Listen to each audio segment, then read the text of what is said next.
Hello from Gardening at Douentza here in Ireland, and welcome to a bugbear of mine, and it has to do with watering cans.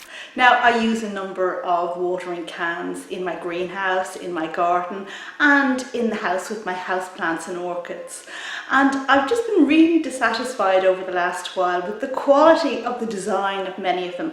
So I'm going to show you some of the bad designs mostly that I've come across in watering cans so that you can look out to avoid them. So I don't know, let's get on with the lineup here.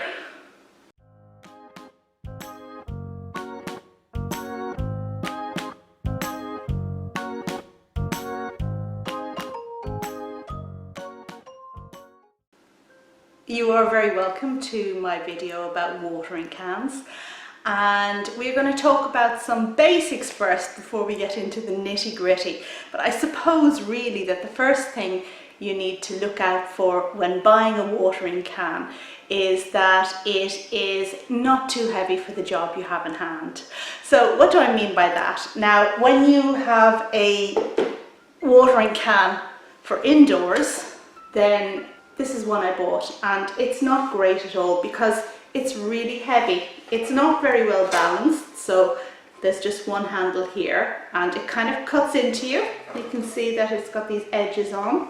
So if this is full of water and you lift it up, then what you're going to have to do is put your other hand at the front to balance it as you walk across your kitchen, because otherwise it's gonna tip and you're going to have water all over the floor. So that's a really bad design. What I tend to do when I use this is only half fill it, which isn't a great start anyway, because one of the attractions of this watering can was that it's larger, so I could have had more water in it at once and, generally speaking, bring more water around to my plants. So size and ergodynamics are an important factor when considering a watering can. Now, of course, if you're outdoors, it's a completely different ball game, and you're going to need a large watering can to take the correct quantity of water to your plants in the greenhouse or in the garden.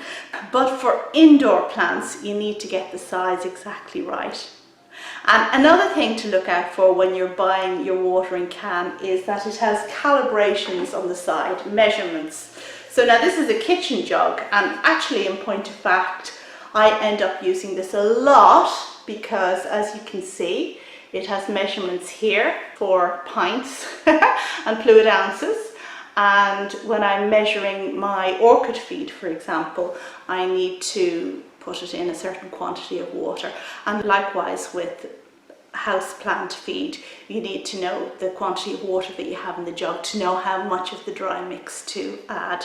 So a surprising number of watering cans just don't have these calibrations, which is a terrible oversight. So a narrow spout is generally something positive in an indoors houseplant watering can, and this one here really works quite well. It's a different ball game altogether if you're watering outdoors and then you want a stouter spout, and the reason for that is when you're watering outdoors you tend to have more debris in your water, and there's a tendency for the spout to block up. So if you have a narrow spout, then that's more likely to happen. And there is nothing more irritating than trying to water your plants and finding that you've got a lump of some nonsense stuck in the spout and the water won't come out, and then you're getting a stick and you're trying to poke up, and it's just an absolute nightmare. But that doesn't happen with houseplants, and a narrower spout has the distinct advantage of being able to reach into the middle of a clump of foliage. This one is particularly good in terms of the spout, and just get at where that water needs to be. And open spouts are really annoying too, because if you tip your watering can too fast, then it just spills out everywhere, comes out all over the place. Grrr. Now, another pet peeve of mine is watering cans where there is absolutely no room on top to actually fill the watering can. So this one, for example, is a really bad design, and it's a house plant watering can that you need to put under the tap. But the problem is when you put this in under the tap is banging against this, and you can't fill it very sensibly from the tap. It's an absolute pain and annoys me so much, with the result that I stopped using this one altogether. Now, obviously outdoors you have the same issue, and if we have a look at some of the other watering cans, you can see this one, which is actually an outdoors or a greenhouse watering can I use it for. It's a little bit like that as well. We've got a bit of an issue with actually filling this from the water butt. So I have a water butt with a tap at the end, and I need to put the watering can underneath and fill it up that way. With the hose it's not a problem, but with the water butt that's an issue. The bigger can, like this one here, is okay because there's enough space between the handle and the hole here to allow the tap to sit. But if you look closely, you can see that this watering can is actually damaged and degraded here around the surface. And you know what that's from? It's from me putting this underneath the watering butt and constantly rubbing the side of the watering can against the tap as I place it under to fill it.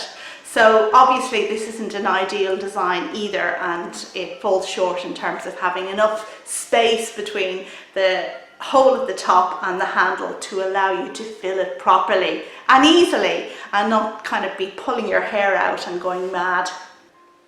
And watch out also that the rose is removable. So this section here is called the rose, and you really need it for outdoor plants, not so much for indoor plants. In fact, if you have something like that on the watering can for your indoor plants, what's going to happen is as you water, it's going to spread out in various directions and probably make a mess on your floor that you need to wipe up afterwards. But for outdoor watering, this is necessary. But beware. Be careful that it can remove like this, because there are plenty of times when you want to use the watering can without it. And importantly, when you buy a watering can, usually it's placed this way around, which I never ever use. Now, if you want to water young seedlings, you must place the rose this way up, because the water then comes out and trickles down in the same way that rainwater does. If you have it this way round, then it's going to be too forceful and just blow them away. That's what they say for seedlings. But for me, I always water everything that I water with a rose with it facing this way up. I found it just much better and just more precise results. And in terms of indoor watering cans, generally speaking, you want to have them closed in as much as possible, because the more closed in it is, the less spillage there's going to be. So this is quite a good design. It's a bad design in terms of filling at the tap, but it's a good design in terms of keeping the water in. The likes of this one here, or this one, they're terribly open for indoors work. And the likelihood is you're going to have to go around with a sponge and wipe up after you've been watering your plants. And now we're moving on to an item which I find extremely useful in terms of precise watering in the house. So this is a disposable plastic bottle, and before everybody starts virtue signaling down below, I'm not condoning the use of one-use plastic bottles. In fact, you know, I drink water from the tap. I don't buy water in bottles. But all of us have access to these things, whether it's a bottle of water that a friend or a family member bought and is about to throw away. And what you need to do in that instance is take it so it doesn't get thrown away and fill up those landfills. And you can use this kind of bottle for a very long time if you're only using it for watering houseplants. It's going to last ever so long. And this one here, you can see it's kind of buckled through use over time, but it's still perfectly serviceable. Now, the great thing about these plastic bottles is that it's quite closed in, so there's less likelihood of spilling. And the lid as well, which is a very precise tool in terms of getting water in and around those little seedlings as precisely as possible. Now, this one here has a hole at the top. There are others that have a kind of a squirting mechanism, so when you squeeze the water, it kind of squirts out a bit like a rose, but with the force of being able to squeeze the bottle behind to bring that water out. And certainly, you know, for small, delicate things, I would not be without a plastic bottle.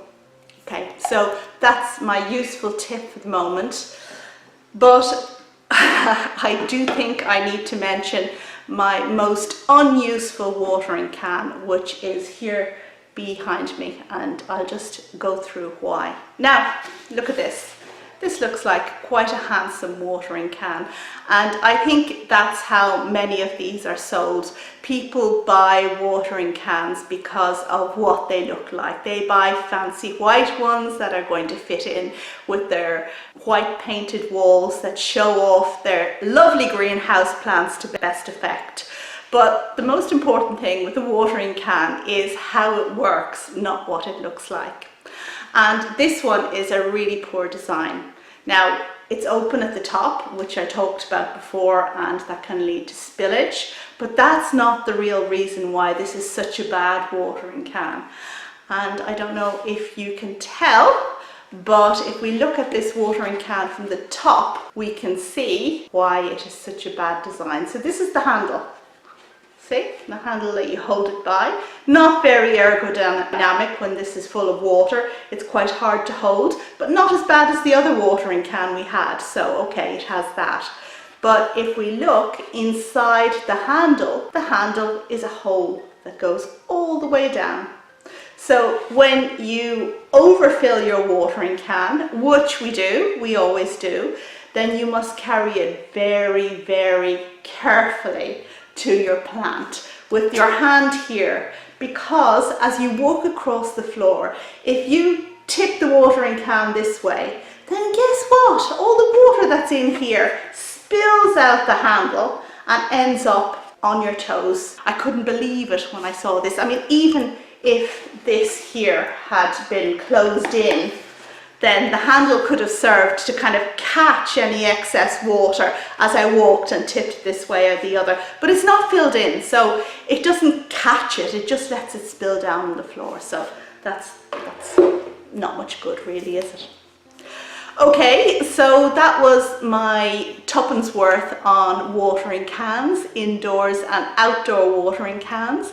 If there are any particular models that you found good or bad, then please do let me know in the comments down below. Drop your comment down there. I'm always on the lookout for decent watering cans. Okay, that's it. That was my video on watering cans, which I hope has inspired you to avoid certain models and perhaps look out for certain things if you're on the lookout for a watering can in the near future.